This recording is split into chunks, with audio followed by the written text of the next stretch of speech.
and you've got this plan, you've got this aim, this target, then you got to stay committed. With tears in your eyes, you got to be committed when your brain is hurting. You got to be committed. A good father. And sometimes I'm tired. I don't feel I have the strength. I don't feel that I'm good enough. But I realize that doesn't mean just because you don't think you're good enough doesn't mean you can't be good.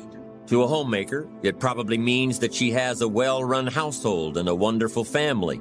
To an outside professional, it's most likely the thrill of closing a major contract. You might have more talent than me. You might be smarter than me. But I will not be outworked, period. It's such a simple, basic concept.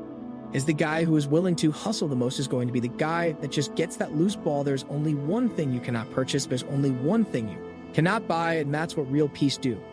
That's something you're going to have to do. You got to put more energy, and you got to put more effort in your stuff than anybody, so you're getting up at 4. When you haven't gotten sleep in a few days, you got to be committed.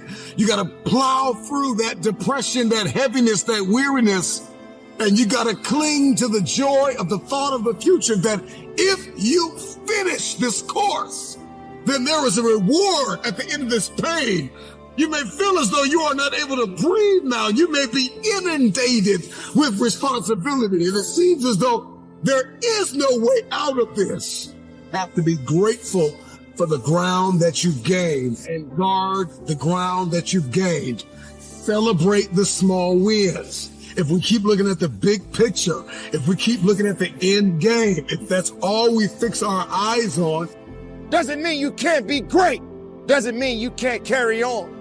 Every battle that you fight in your life doesn't mean you're going to always win that battle, because there are going to be many battles that you're going to have to fight.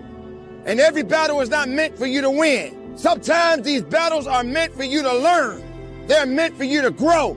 They're meant for you to understand that you can still keep moving as long as you believe. So yes, I get tired. You will get tired.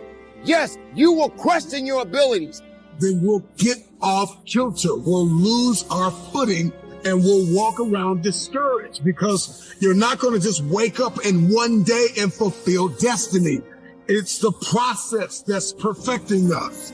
It's the ins and the outs and the nuances. It's the song and the dance between destiny and the journey and the process and the promise. And we've got to learn how to execute the day.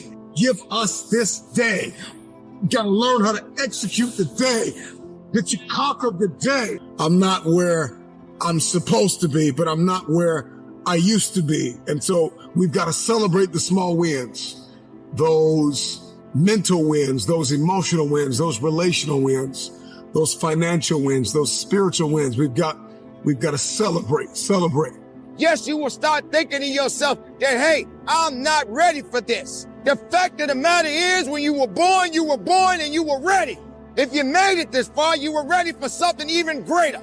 But when that weakness starts to show up, when your mind starts to play tricks on you and starts to lie to you and say you're not worthy, you have to understand that you got to take control of your thoughts and your mind and your process and your abilities. Because every test is either meant to be passed or meant to be failed. And you can't be in the business of failing every time you get put in a position where you're being challenged.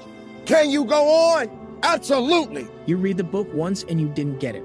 Read it twice. Read it 3 times if a person leaves. At 6, you leave at 8. If a person makes 100 calls a day, you make 200 calls a day. If somebody practices 3 hours, you practice 5 hours. If somebody practices 6 hours, you practice 8 hours. If someone reads 2 books, you read 4 books. Just do a little bit more, because there's somebody out there who wants your spot, and so you gotta embody excellence. Or the pride in accepting a performance bonus, or being named the top producing salesperson. But the one thing you will hear from everyone who is successful is that they are happy with who they are and what they are doing. They are happy, content, satisfied. Success is a pleasure. What have you done today that makes this day successful? Think about it and write it down. If at the end of the day you can jot down the things that have made it a good day, you will soon see patterns forming. This really is a good habit to get into. When you can see a pattern of pleasure, you'll know you're on the road to success. They want me because I'm anointed to co-sign what they're doing. That's it. They like, E.T. got a relationship with God. If E.T. says it's cool, then it's cool. Are you hearing what I'm saying? I'd rather do elementary kids than grown men. Elementary kids, they've been broke, but they ain't broke yet. Grown people broke. It's easier to help somebody who is broken at a young age than a 50-year-old, a 40-year-old, a 30-year-old. You understand what I'm saying? So what I'm telling you to do, since you hate being told what to do, you're going to have to fix yourself since you don't like nobody else telling you what to do. There's something that is blocking your next level, and it's you, and you want to keep saying it's somebody else. There's one thing to be hungry, it's another thing when you're starving for greatness and starving for success. You start train like it's your life, not a game like it's your life. Like this, the last opportunity, only opportunity, see a guy like me. I knew someone was better than me. There's more talented people than me, probably more talented than you, but you might outwork me for 30 days or 60 days or 90 days. But you ain't gonna beat me over a year. You can outwork me over 2 years. You're gonna work me over 3 years. I might get you eventually, I'm a dripping. Damn faucet, I just keep coming at you.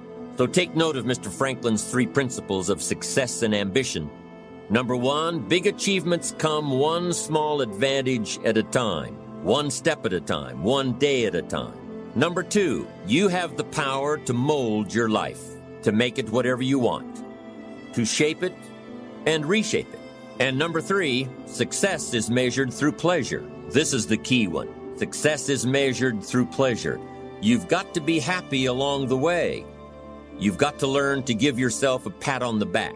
Good job, you need to tell yourself. I'm proud of me today. You've got to be happy. You've got to learn to enjoy the process. These are really common sense ideas. They're practical. And William James agreed. He's another American great, one of the most notable philosophers and psychologists in our history. People like E.T., I want to do what you do. No, you don't. I'm my own boss. When I worked at Michigan State, I had to be to work at 9 o'clock. When I work for myself, I get up at 3. When I worked at Michigan State, I get to leave at 5. When you work for yourself, you don't have no time when you get off. You don't get off. You stop when the work is done. I work harder for myself than I did and you talking about you want to work for yourself. No, you don't. You can't show up for another man. I'm just being real. There are those of you who work for yourself, you don't even have a plan. You don't even have like a vacation package for yourself. You just get to get off whenever you want to. What kind of job is that? You can just take off when you want to? That ain't no real job. You ain't got no insurance. You ain't paying yourself. But when you had a job, you could get there for them when they wanted you to get there. Oh, you had to tell them when you was going to be sick, when you want, but for yourself, you ain't got to do nothing. You might think I'm knocked out, I just keep coming. I'm too damn tough to give up. Most people have ass. Half their life, all the time, I knew they were gonna get tired, they were gonna flinch. They were gonna get down, they quit. Improving themselves, they start sleeping. And they spend all their damn money, I'm not. Gonna do that stuff, let's save money, I'm gonna get up early, I'm gonna keep getting wide, I'm gonna stay relentless. It is the process of the grind that shapes you and forms you, it's not the game, and that's why most of y'all get beat in the cave or make mistakes in the game.